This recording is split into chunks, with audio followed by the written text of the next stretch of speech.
The dust was still hanging in the air when the explosion ripped through the forward line, a wave of heat and shrapnel slamming into the earth like a giant's fist.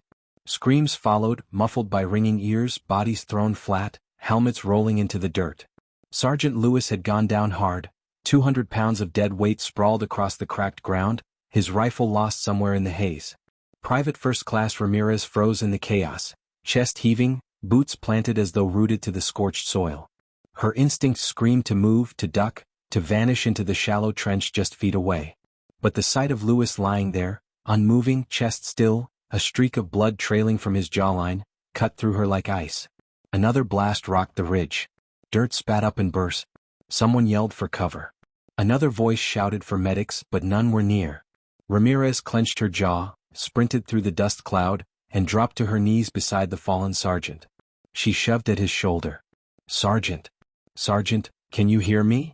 No answer. His body was limp, heavy in her arms. Her pulse thudded hard against her helmet strap. She glanced back at the trench.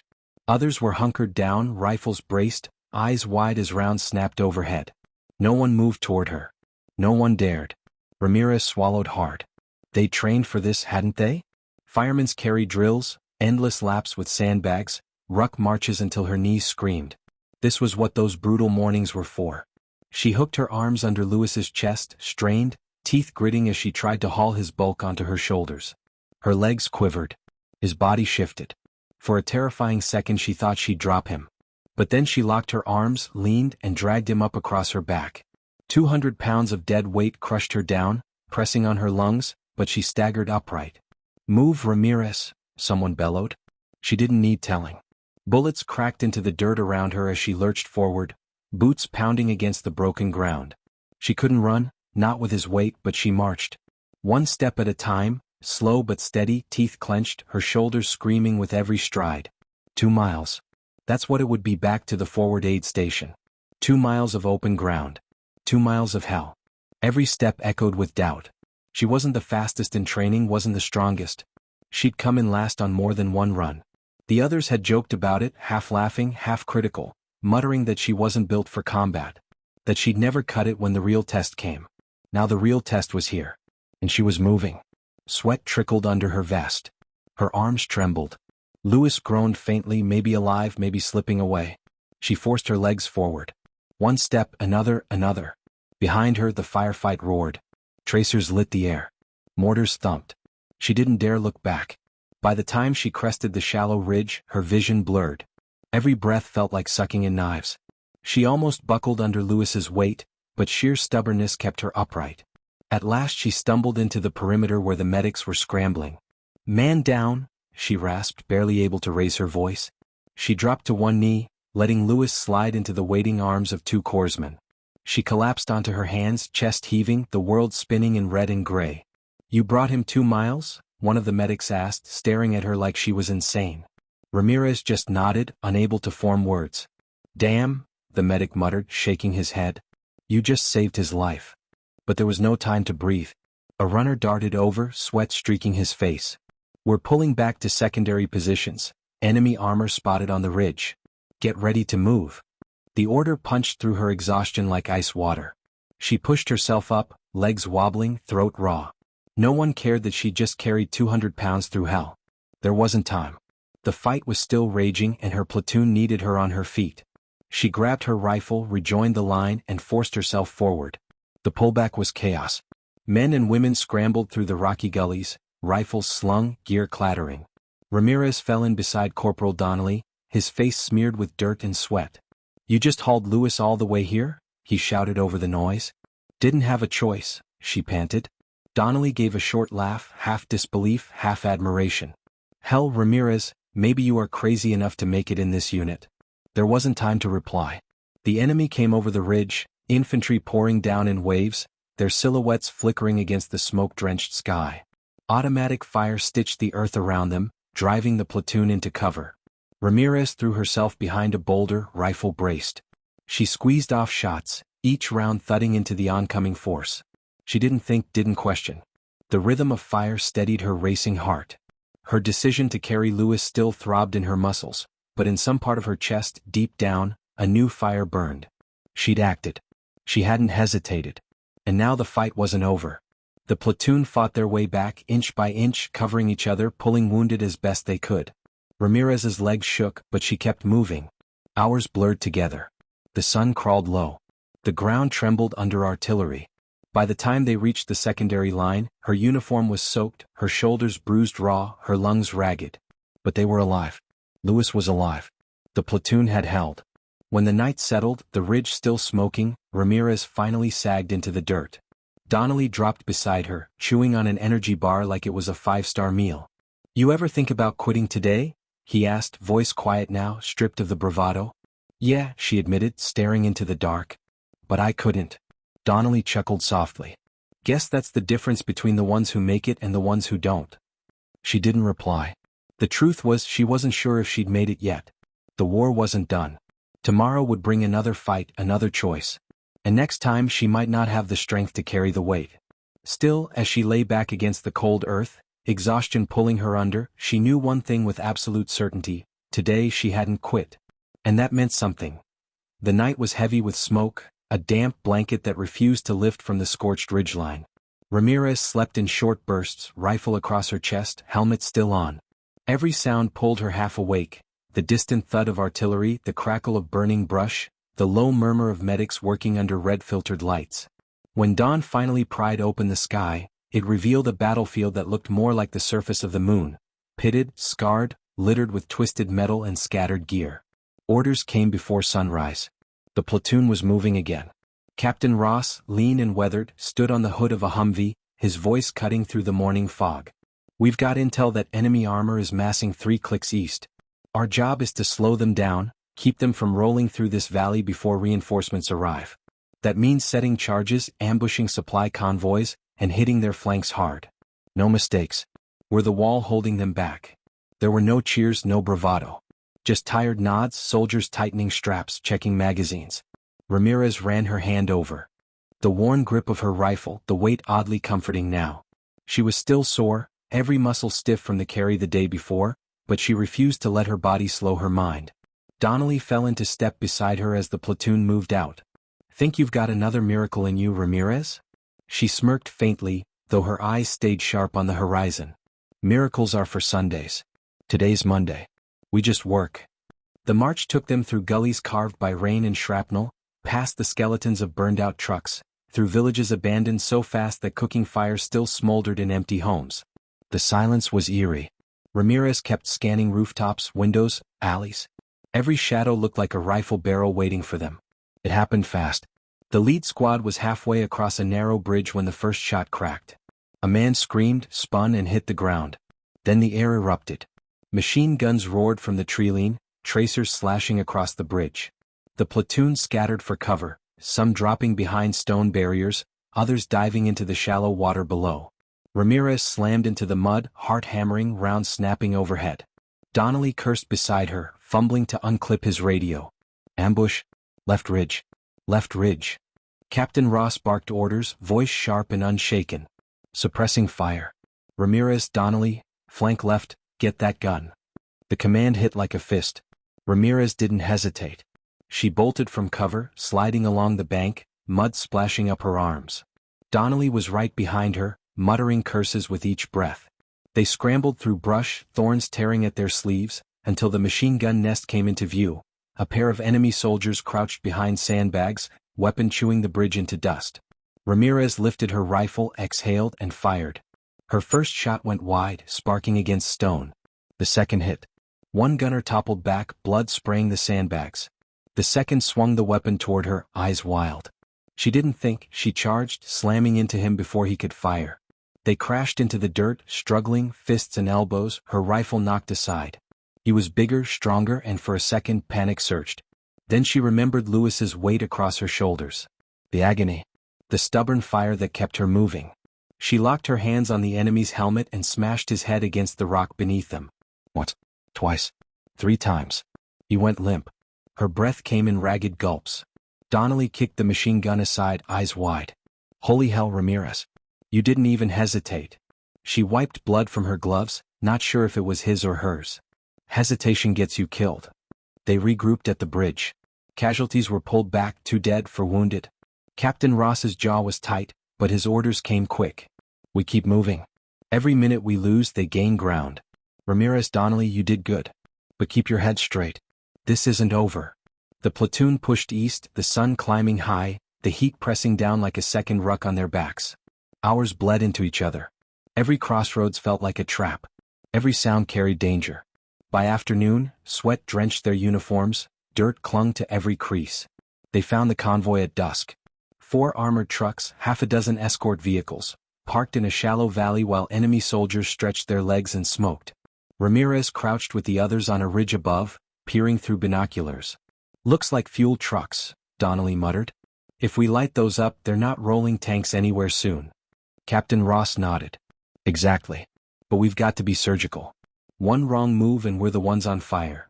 They moved into position, crawling through brush, packs scraping against stone. Ramirez's heart pounded, not from fear but from the razor focus that came with knowing one mistake could doom them all. She checked her charges twice, then a third time. When the signal came, everything happened in a blur. Explosions tore the valley apart, fireballs clawing at the sky as fuel ignited. Enemy soldiers shouted in confusion, weapons spraying blindly.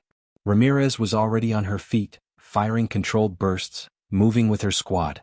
Donnelly tossed grenades that rocked the convoy, flipping a jeep on its side. The ambush was brutal and fast. Within minutes, the convoy was a burning graveyard. The platoon pulled back into the hills, their laughter ragged, born more of adrenaline than joy. But Ramirez wasn't laughing. She couldn't shake the sight of the man whose head she'd smashed against the rock earlier, or the way the fuel trucks had lit up like torches with men still inside. She forced herself to keep moving, to focus on the living faces around her. That night, as they made camp in the ruined shell of a farmhouse, Donnelly passed her a canteen. "You're quiet," he said, eyes studying her. She took a sip, the water lukewarm but refreshing. "Just thinking. About the guy on the ridge?" Her eyes snapped to his, surprised. He shrugged. "I saw it. I'd have done the same. Hell, I probably wouldn't have had the guts to rush him in the first place." Ramirez looked down at her gloves, still faintly stained. "Doesn't feel like guts. Feels like I'm turning into someone else." Donnelly leaned back, staring at the collapsed ceiling beams above. "That's war, Ramirez. It changes you. The trick is deciding if you let it change you into someone you can still live with when it's over." She didn't answer. She wasn't sure she could. Sleep came fitful again. She dreamt of fire, of weight pressing down, of faceless men clawing at her. When morning broke, she was already awake, staring at the cracked wall, fingers tight around her rifle. The next day brought rain, heavy sheets that turned the ground into muck. The platoon slogged forward, soaked to the bone, visibility down to nothing. Every step was a grind, every breath cold and damp. When they reached the next ridgeline, scouts reported enemy patrols closing in fast. "Dig in," Captain Ross ordered. "We hold here until Bravo Company relieves us." They dug trenches with numb hands, mud clinging to their gear, rain filling the holes faster than they could scoop it out. Ramirez's fingers ached, but she didn't stop. By the time the patrols appeared through the mist, they were ready. The firefight was short and vicious. Ramirez fired until her rifle clicked empty, reloaded, fired again. At one point, an enemy soldier broke through the line, charging with a knife. She didn't think, she swung her rifle like a club, cracking it across his jaw, dropping him cold. When the smoke cleared, the ridge was theirs. The platoon had held. Bravo Company arrived hours later, muddy and grim but intact. As they rotated back to the rear line, Ramirez finally felt her legs give way. Donnelly caught her arm, steadying her. "Don't fall yet. Wait till we're safe." She managed a weak grin. "Define safe." He laughed, shaking his head. "Fair point." Back at the aid station, Lewis was awake, bandaged but alive. When Ramirez walked in, he looked at her with tired eyes and managed a faint smile. "They told me what you did," he said, voice rough. "You carried me 2 miles. Thought I was dead weight." She hesitated, then pulled up a chair. "You weren't dead. Just heavy." He chuckled weakly, then winced. "You've got more fight in you than half the guys here. Don't let anyone tell you otherwise." Ramirez didn't know what to say. Compliments felt strange in a place where every day was survival. Still, something in his words lit a quiet ember inside her, one she hadn't realized she needed. That night, as rain pattered on the tent roof and distant artillery boomed like thunder, Ramirez lay awake staring at the dark. She thought about Lewis's weight on her shoulders, about the man on the ridge, about the fireball that swallowed the convoy. Each choice she'd made had carved her into someone different. She didn't know if she liked that person. But she knew she'd keep moving forward, one step at a time. Because quitting wasn't an option. Not here. Not ever. The dawn broke in muted colors, gray bleeding into gray, the kind of morning where the sun refused to show itself. The air stank of mud, gun oil, and smoke that had hung around for days.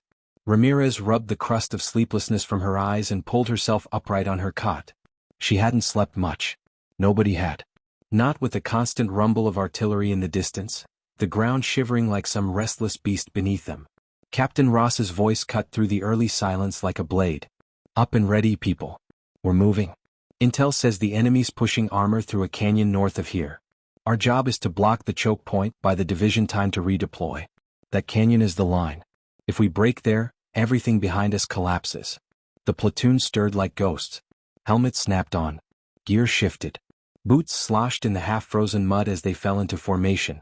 Ramirez tugged at the straps of her vest, every muscle stiff from yesterday's fight, but her jaw was set. She couldn't afford to look weak, not when every pair of eyes seemed to glance her way now.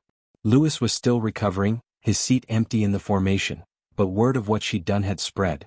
Soldiers she barely knew gave her nods, little acknowledgments that weighed on her shoulders almost as much as the rucksack. She hadn't asked for the respect and she wasn't sure she wanted it. Respect meant expectations. Expectations meant no room for failure. They moved out under a low sky, the world silent except for the crunch of boots and the clatter of gear. The canyon came into view by midday, a jagged cut through the earth, narrow walls rising like ancient teeth. A perfect bottleneck. Perfect for ambush. Perfect for death. Ross pointed. We rigged charges here, here, and here. His finger traced the map spread across the hood of a dusty Humvee. We take down the lead vehicles, block the rest, and pour hell into the kill zone. But don't fool yourselves, once they know what's happening they'll throw everything at us. Hold until the last possible second, then fall back to Rally Point Bravo. Clear? Clear, the platoon answered, voices rough but steady. Ramirez found herself assigned to the demolitions team. Her job was simple, guard the engineers while they placed the charges. Simple but not easy. She kept her rifle leveled on the ridges as Sergeant Cole and his team crawled across the canyon floor, setting the explosives with practiced calm. Every second felt stretched thin like a wire about to snap. Then the first sound came, the grinding growl of engines echoing down the canyon, bouncing off the walls. Armor. Heavy. Getting closer. Move it. Cole hissed, hands flying over the last detonator. They're coming in hot.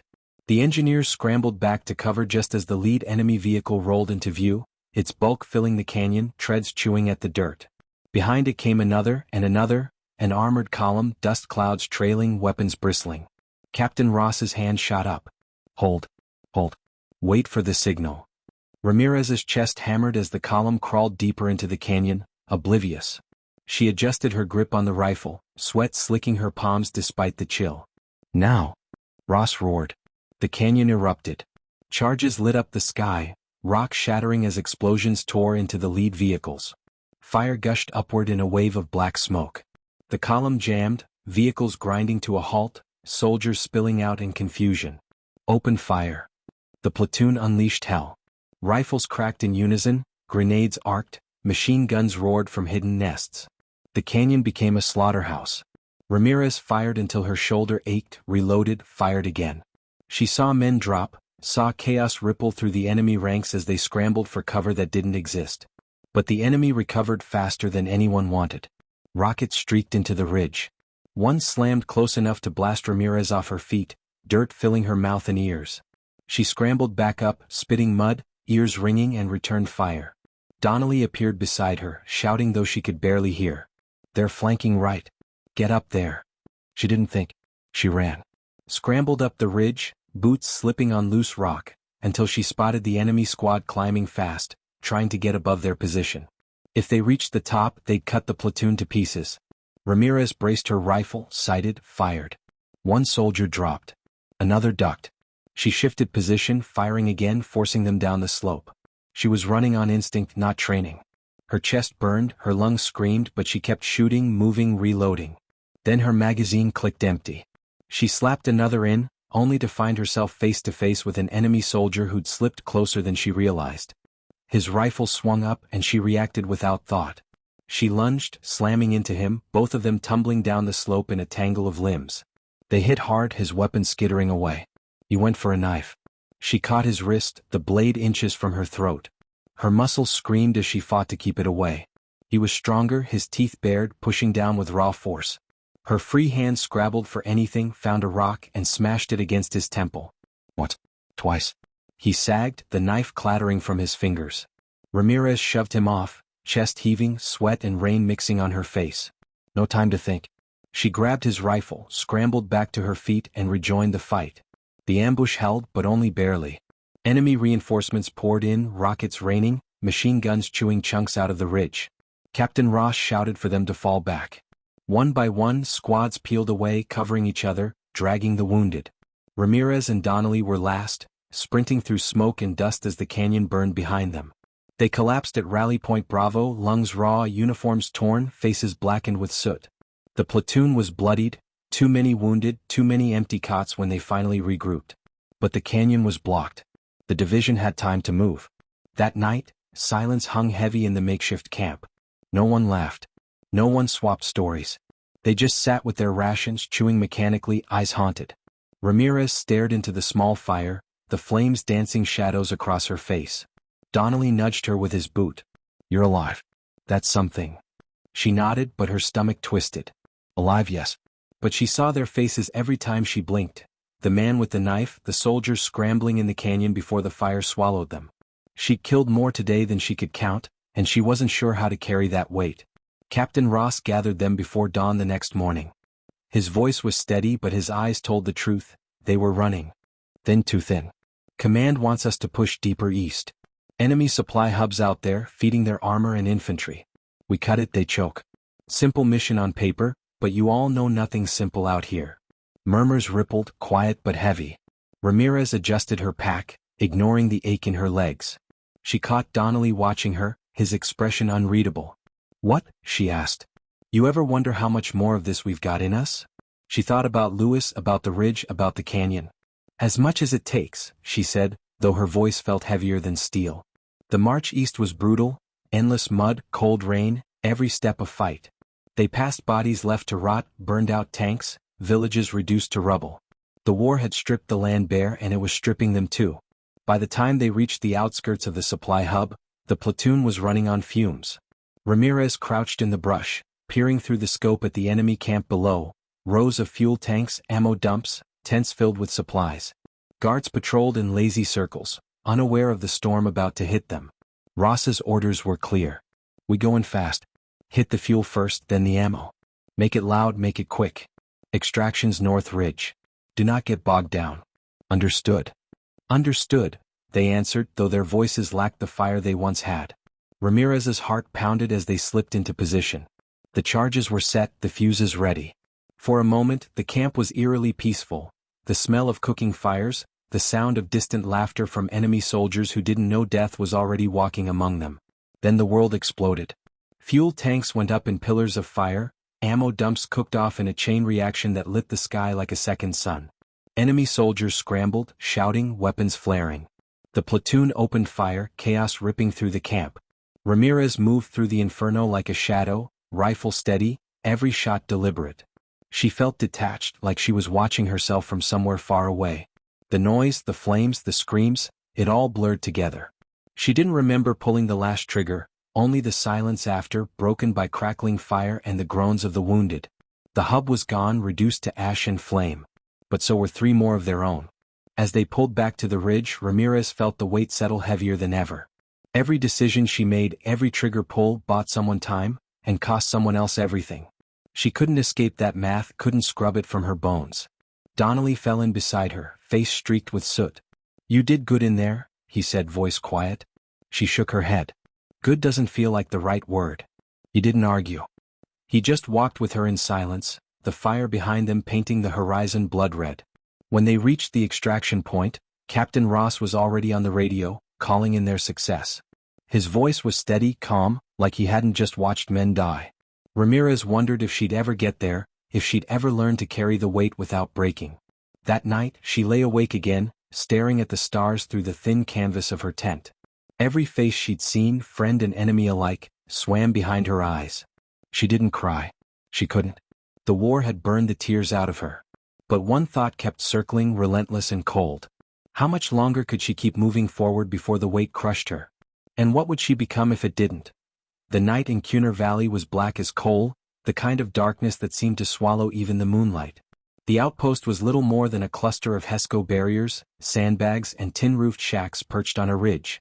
The men called it the Rock, and not because it was unbreakable, because living there felt like being stuck under one, waiting for the enemy to roll it off your chest. Corporal Sarah Jennings leaned against a sandbag wall, her M4 across her lap, and listened to the restless silence. After weeks of patrols, firefights and losses, the silence felt more threatening than the gunfire. The enemy was never gone, they were just thinking. And when they thought, soldiers died. "Jennings?" came a gravelly voice. Sergeant Morales stepped out of the command shack, helmet under his arm, face drawn with fatigue. "CO wants you in the comms tent. Now." She nodded, stood and slung her weapon. Inside, the tent smelled of sweat and burnt dust. The captain hunched over a map spread on a wooden crate, a headset clamped over his ear. His finger stabbed the terrain. "We've got intel," he said without looking up. "Taliban commander moving supplies through a mountain pass, 3 clicks east of here.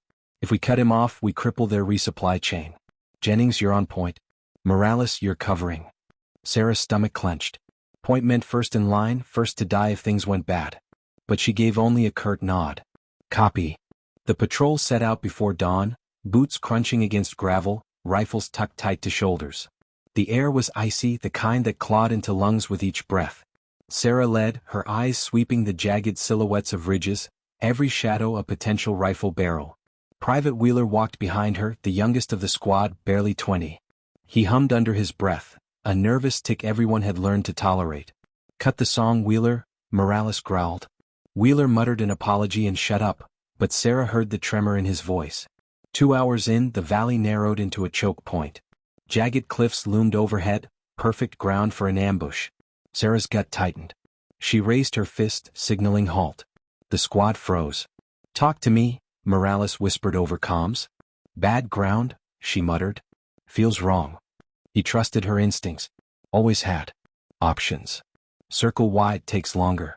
Or risk it and push through. The captain's voice crackled in her earpiece. "Time's not a luxury, Jennings. Push through." Eyes open. She gritted her teeth.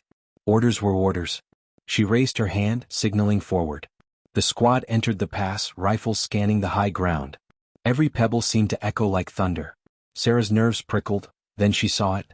A faint glint, sunlight bouncing off metal. Her heart slammed. "Contact!" she screamed. The cliffs erupted in fire. Bullets rained down, stone shards blasting from the walls. The squad dove for cover. Wheeler cried out, clutching his arm. Sarah slammed against a rock outcropping, firing up at muzzle flashes. "Suppressing fire," she yelled.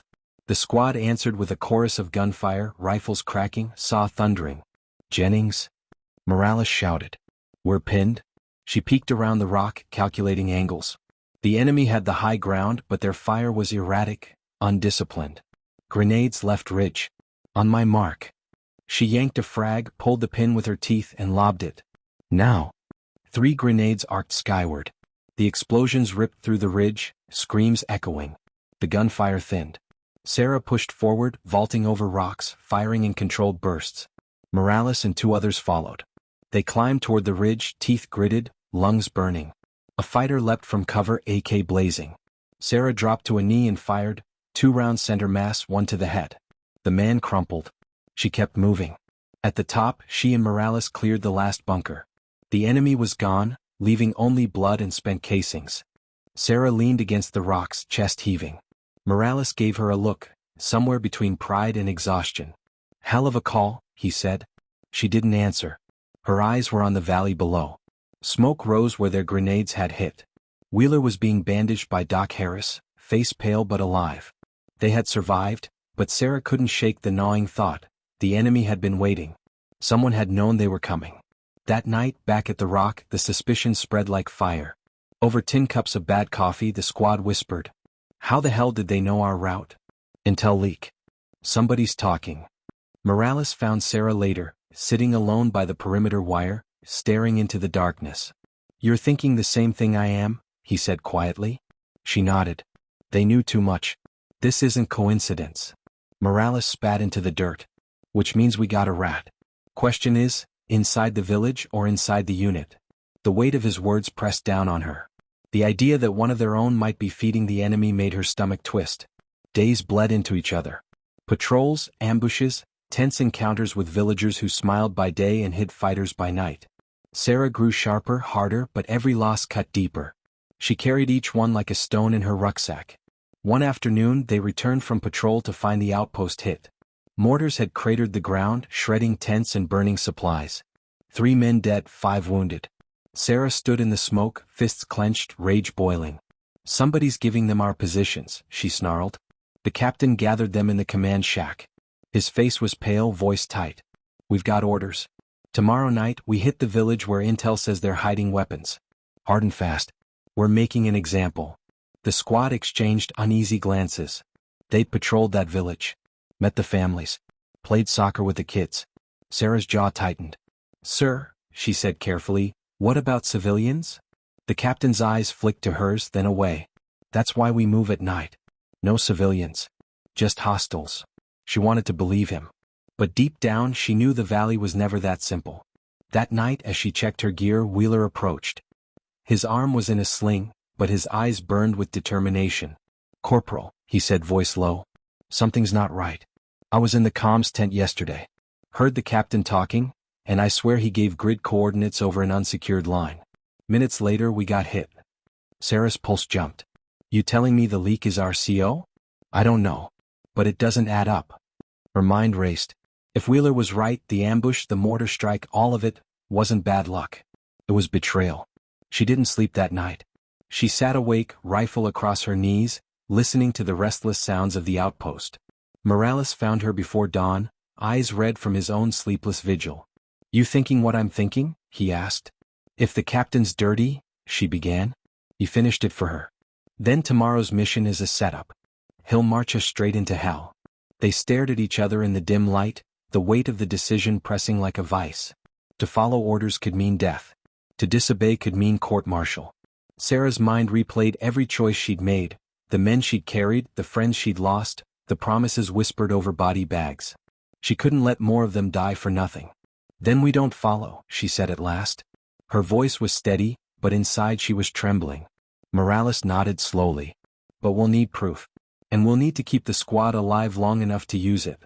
The morning broke cold and gray. The squad moved out, gear rattling, rifles ready. The captain led, voice sharp, eyes unreadable. Sarah marched at point, but her thoughts weren't on the terrain. They were on the trap she believed was waiting, and the impossible choice looming ahead. As the ridges closed in around them, her gut clenched. Every shadow looked like a rifle barrel, every gust of wind like whispered warning. She raised her fist, halting the squad. Her voice crackled over comms. Movement ahead. Not right. The captain snapped, Jennings, keep moving. That's an order. Her finger tightened on her trigger. For a heartbeat, everything hung suspended. The squad watching her, Morales's eyes steady, Wheeler pale with fear.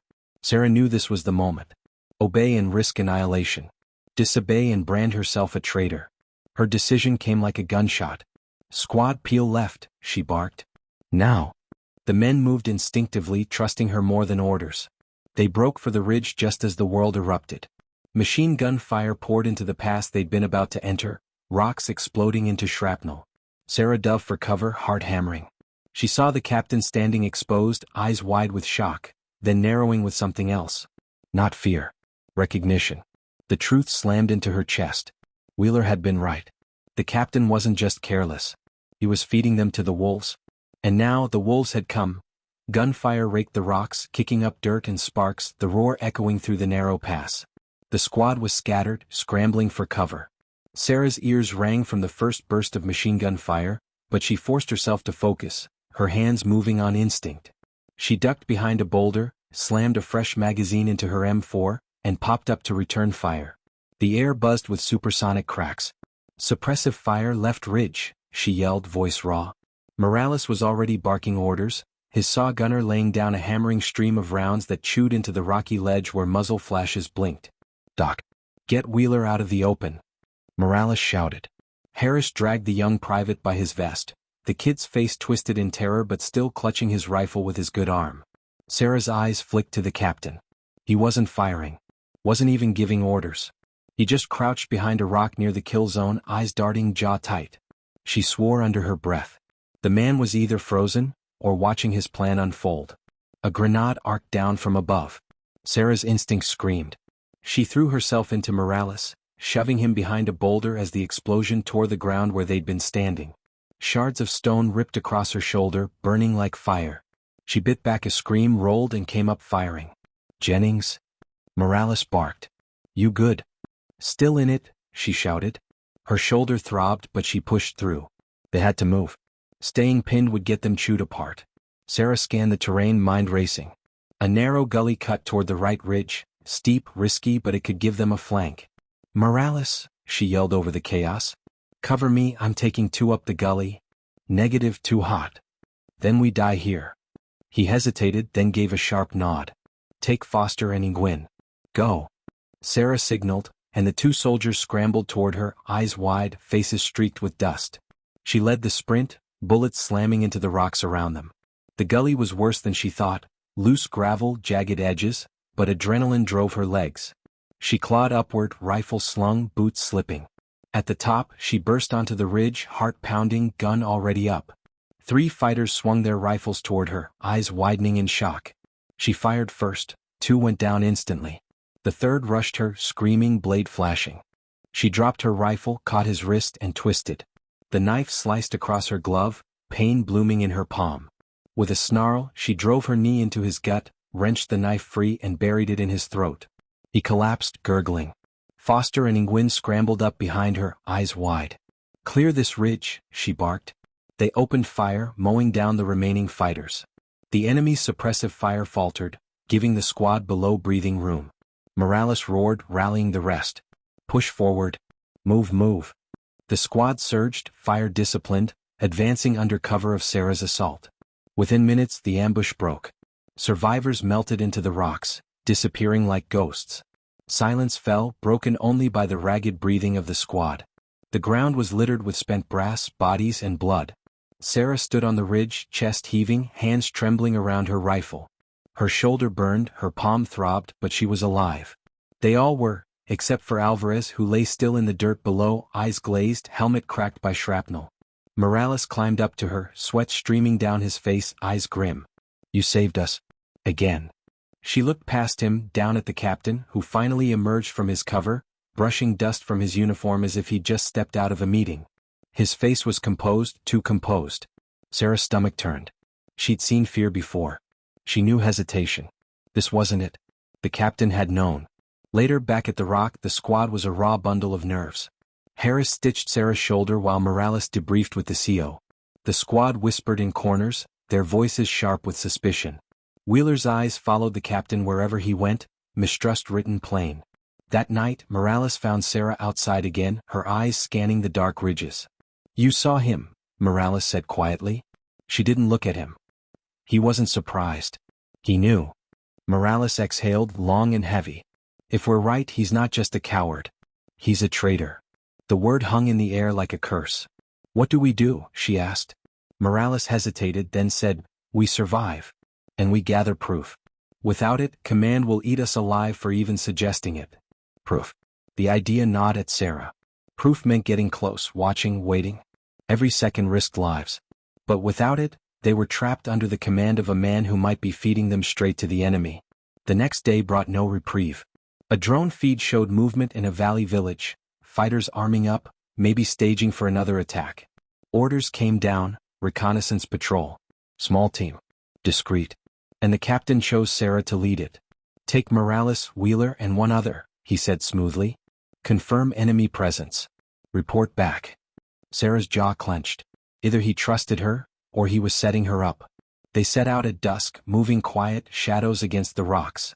Wheeler's nerves were frayed, his sling off but arms still stiff. Morales walked like a coiled spring, eyes sharp, rifle steady. The 4th was Jenkins, a calm, seasoned rifleman. The village lay quiet under the moon, mud brick houses clustered like sleeping animals. Sarah signaled halt, scanning with NVGs. Movement, 2 armed men slipping between houses. Then another, crouched near a wall with a radio. "Confirmed," she whispered. Armed presence. They watched, documenting, recording. Then Sarah's earpiece crackled. A voice, low and urgent, speaking in Pashto. The enemy's radio channel. Wheeler froze. "Where the hell is that coming from?" he hissed. Sarah tracked the signal. Her stomach dropped. It wasn't coming from the village. It was coming from behind them. She whipped around, eyes narrowing. Morales swore under his breath. A faint light blinked from Jenkins' pack. A transmitter. "Jenkins," Sarah snarled. He froze, eyes wide, then bolted. "Stop him." Morales roared. Wheeler fired, the shot ringing through the valley.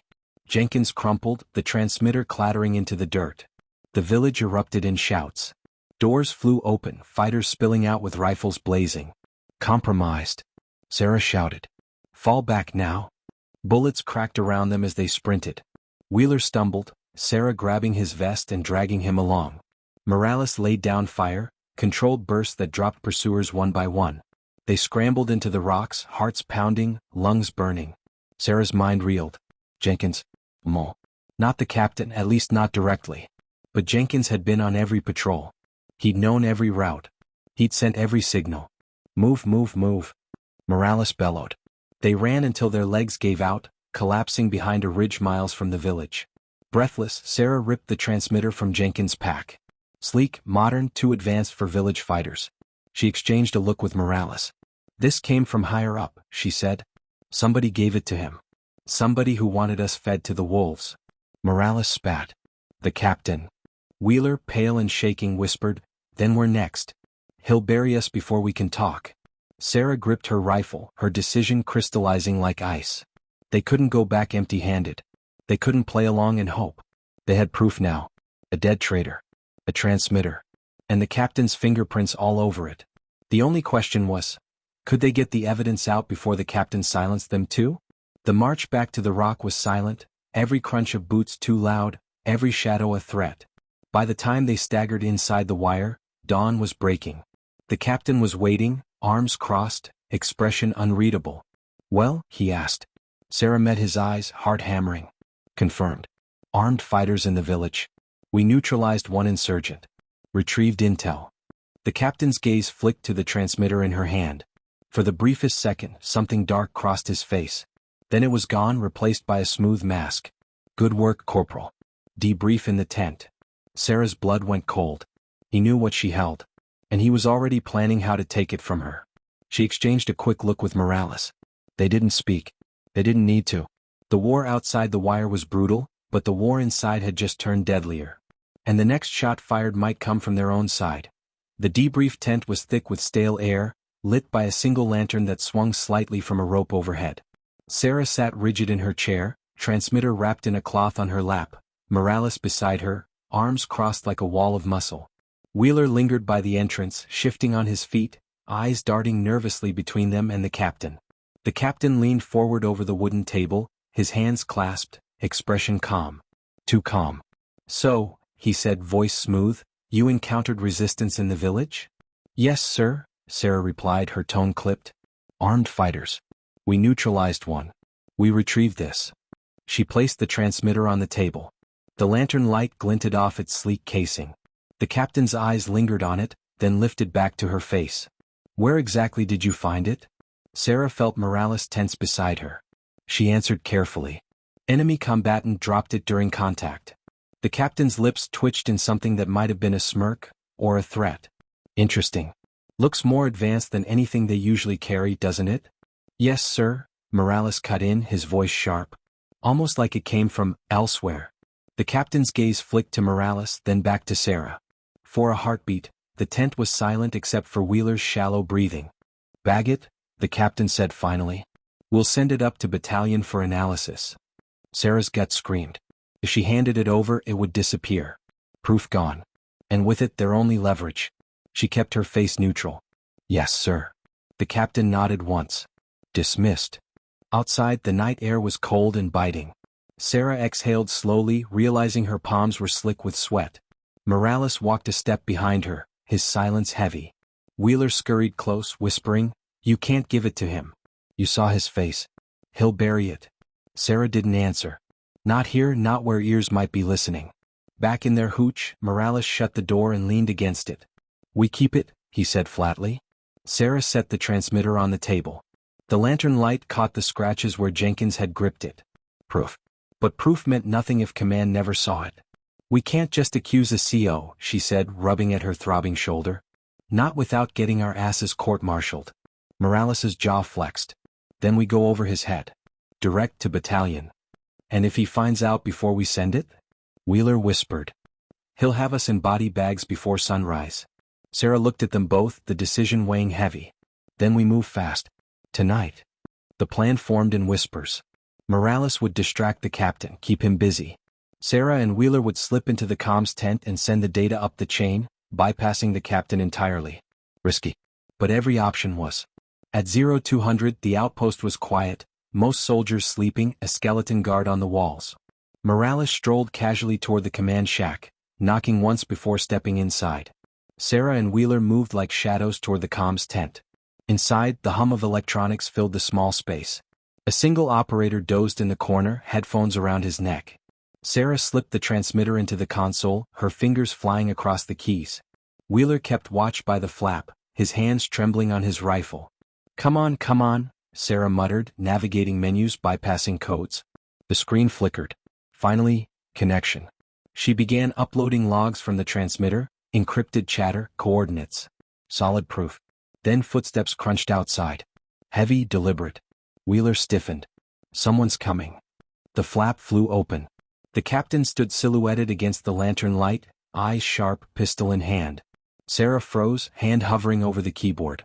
What exactly, the captain said softly, do you think you're doing? Morales wasn't with him. Her stomach dropped. He must have slipped the sergeant somehow. Wheeler swallowed hard. Sir, Quiet. The captain stepped inside, pistol steady. His eyes locked on Sarah. You think you're clever. But you're not the first to try and cross me. And you won't be the last to vanish in this valley. Sarah's pulse thundered. She shifted slightly, angling her body between him and the console. Why, sir? Why sell us out? The captain's expression didn't change. You don't get it. Command doesn't care about us. We're pawns. Disposable. But me? I found a way to survive. To profit. While the rest of you play hero and die in the dirt.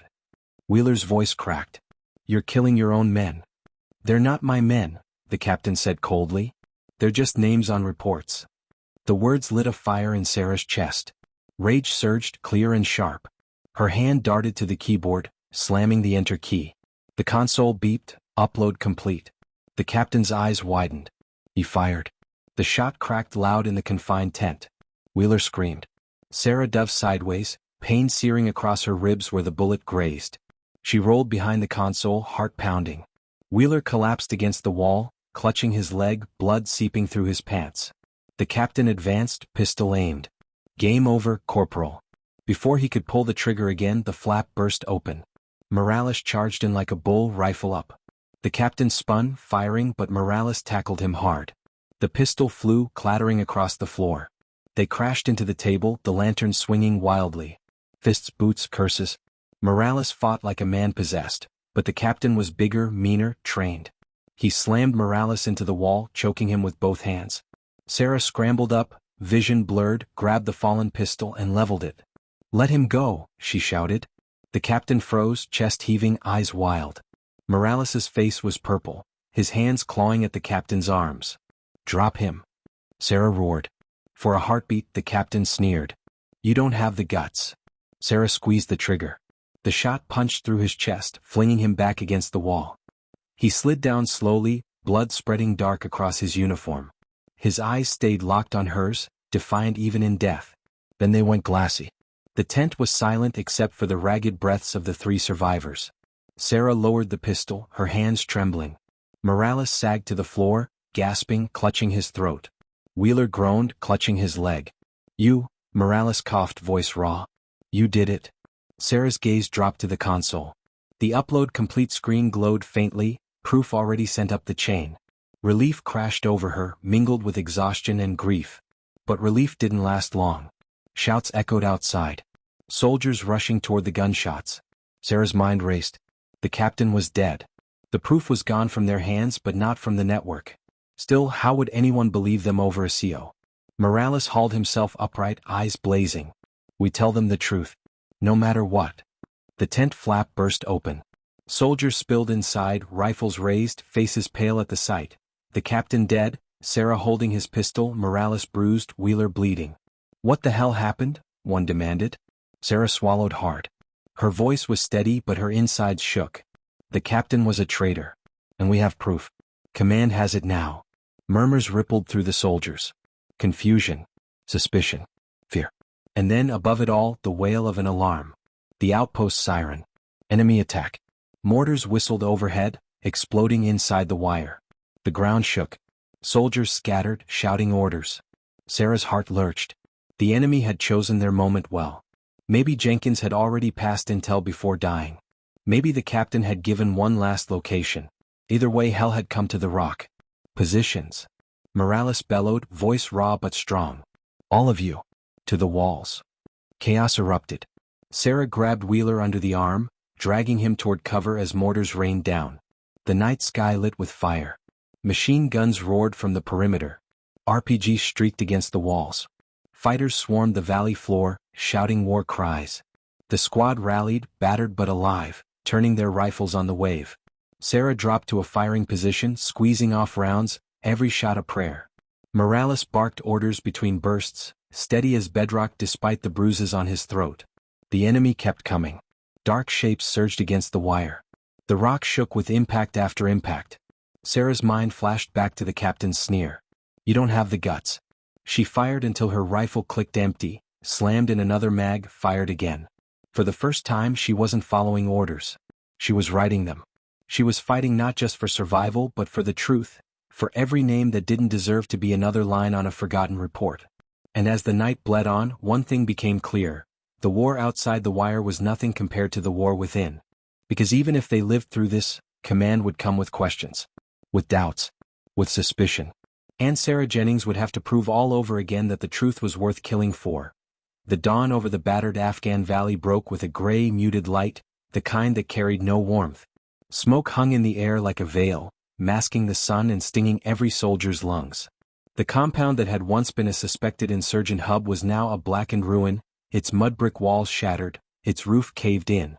The night's firefight had chewed the ground into a graveyard of bullet casings, craters, and smoldering fragments. Specialist Rivera sat on the dirt, helmet resting against her knees, rifle still in her lap. She hadn't slept. None of them had. Her eyes were bloodshot, but the fire inside them refused to fade. Around her, Alpha Platoon looked like men and women carved out of ash and exhaustion, too tired to talk, too wired to collapse. The silence wasn't peace, it was the brittle quiet that followed when adrenaline drained and the ghosts of the night caught up. Captain Harris finally broke it, his voice steady but heavy. We held. Barely. But intel confirms more fighters regrouping west of the ridgeline. We're not done.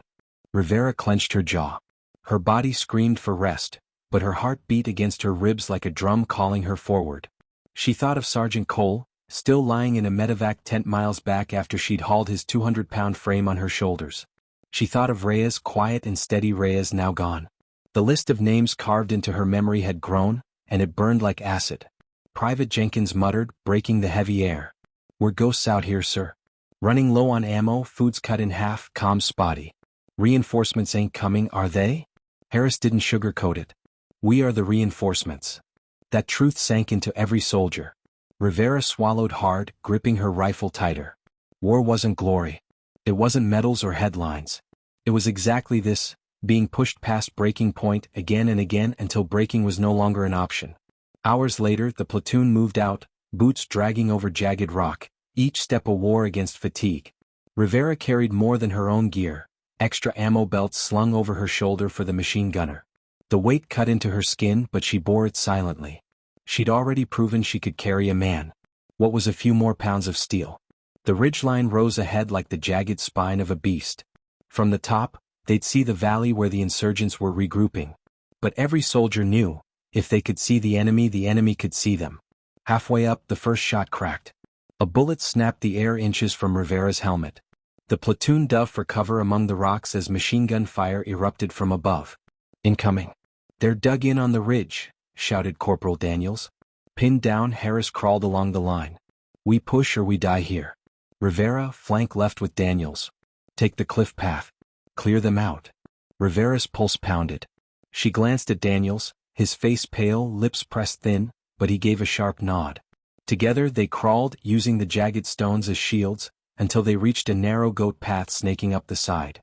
Bullets ricocheted off the rock inches away. Rivera muttered under her breath, "Reyes, you better be watching over us." Step by step, crouch by crouch, they climbed. At the crest, they spotted the nest. 2 machine gunners dug into sandbags, firing down at Alpha Platoon, while 3 more fighters reloaded RPGs. Daniels whispered, "Your call." Rivera's eyes scanned. The fighters were focused downhill. Surprise was their weapon. She raised 3 fingers, counting down. 3, 2, 1. They rose as one, rifles barking. Rivera's first burst cut down the left gunner. Daniels' fire tore into the second. Shouts erupted. One insurgent swung his RPG toward them, but Rivera's round caught him in the chest before he could aim. The others scattered, retreating over the ridge. "Clear!" Rivera shouted, lungs burning. Below, Alpha Platoon surged forward, seizing the high ground. For the moment they had the ridge. But Rivera knew the fight wasn't finished. From the ridge, the valley spread out like a battlefield map. Dust trails marked enemy vehicles approaching. Maybe 24 fighters. Maybe more. Harris stood beside her, scanning with his binoculars. "They'll hit us before nightfall. If we stay, we're overrun." "Then we don't stay," Rivera said, surprising herself with the steel in her voice. Harris lowered the binoculars, studying her. She wasn't the wide-eyed rookie who'd stumbled through her first run back at the FOB. She'd carried a man 2 miles. She'd fought, bled, and buried brothers. Her words carried weight now. "What do you suggest, specialist?" Harris asked. She hesitated, then spoke. "We don't wait for them to surround us. We take the fight to them. Ambush them in the valley before they hit the ridge." Some of the platoon stared like she'd grown another head. Jenkins shook his head. "That's suicide." But Harris didn't dismiss her. He waited, then slowly nodded. "Sometimes the only way out is through. We hit them hard, hit them fast, then break contact before they know what hit them." "Rivera, you're on point." Her stomach clenched, but she nodded. The decision was made. They moved at dusk, shadows stretching long across the valley. Rivera led, every nerve on fire. The insurgents advanced in a loose convoy, trucks with mounted guns, fighters on foot. Rivera raised her fist. Alpha Platoon spread out, silent as ghosts, each soldier hidden among rocks and brush. The trap was set. She waited. Waited until the lead truck was almost past. Then she squeezed the trigger. Her first shots shattered the windshield, dropping the driver. At once, the valley exploded with gunfire. Alpha Platoon unleashed hell. An RPG streaked overhead, slamming into the ridge behind them in a bloom of fire. Rivera ducked, rolled, came up firing again. Daniels' machine gun roared, mowing down fighters scrambling for cover. The convoy stalled, chaos erupting. But the enemy wasn't breaking, they were rallying. Shouts rang out in Pashto, and a mounted gun swung toward Rivera's position. She dove behind a rock as heavy rounds chewed the earth inches away. Heart hammering, she yanked a grenade from her vest, pulled the pin, and hurled it. The explosion rocked the truck, flipping the gunner like a ragdoll. Smoke and screams filled the valley. Rivera's ears rang. She could barely hear Harris shouting orders, but she saw his hand signal. Time to move. Break contact. Daniels bellowed. Rivera fired one last burst, then scrambled back, covering her squad mates as they pulled out. The enemy, bloodied and stunned, didn't give chase immediately. It was enough. By the time Alpha Platoon regrouped in a narrow ravine, night had fully fallen. Their breaths came ragged, their bodies battered. But they were alive. Against all odds, they were alive. Rivera slumped against the ravine wall, chest heaving. Daniels collapsed beside her, giving a breathless laugh. "Specialist, remind me never to follow you into another bright idea." She managed a tired grin. "You'd be bored without me." Even Harris cracked the ghost of a smile. "You did well, Rivera. Damn well." For a moment, despite the smoke and blood, a fragile pride settled over her. She wasn't just surviving anymore. She was leading. But the war wasn't finished. Not for them. Not for her. Later that night, as the platoon rotated watch, Rivera sat awake, staring at the stars faintly visible through the haze. She thought of home, of her family who still believed she was somewhere safe. She thought of Reyes, gone but not forgotten. She thought of Cole, fighting for his life in a hospital bed. War didn't end when the shooting stopped. It lingered in scars, in memories, in the way soldiers carried each other's burdens long after the battles were over. Footsteps crunched softly. Harris sat beside her, silent for a while. Then he said, "We'll be pulled out soon. Hire's sending another unit to relieve us. But I'll tell you this, you've proven something out here. Not just to me. To everyone." Rivera swallowed. I didn't want us to die on that ridge." "That instinct? That's leadership," Harris said quietly. "And it's rare." She looked at him, searching his face. "So what now?" Harris stared into the night. "Now we wait. We fight if we have to. And when we finally go home, we live with what we've done. That's the hardest battle of all." Rivera said nothing. She just nodded, feeling the weight of it settle in her bones. The ravine was silent except for the distant echo of gunfire far off in the valley. The war was still out there waiting. And Rivera knew, deep down, that her part in it wasn't finished. As she closed her eyes briefly, one thought cut through everything else, sharp and unyielding. She had carried a man 2 miles through hell. She had led her brothers and sisters into fire and brought them back. Whatever came next, she would face it head-on. Because she was no longer just surviving the war. She was becoming it. And the war wasn't done with her yet. The end.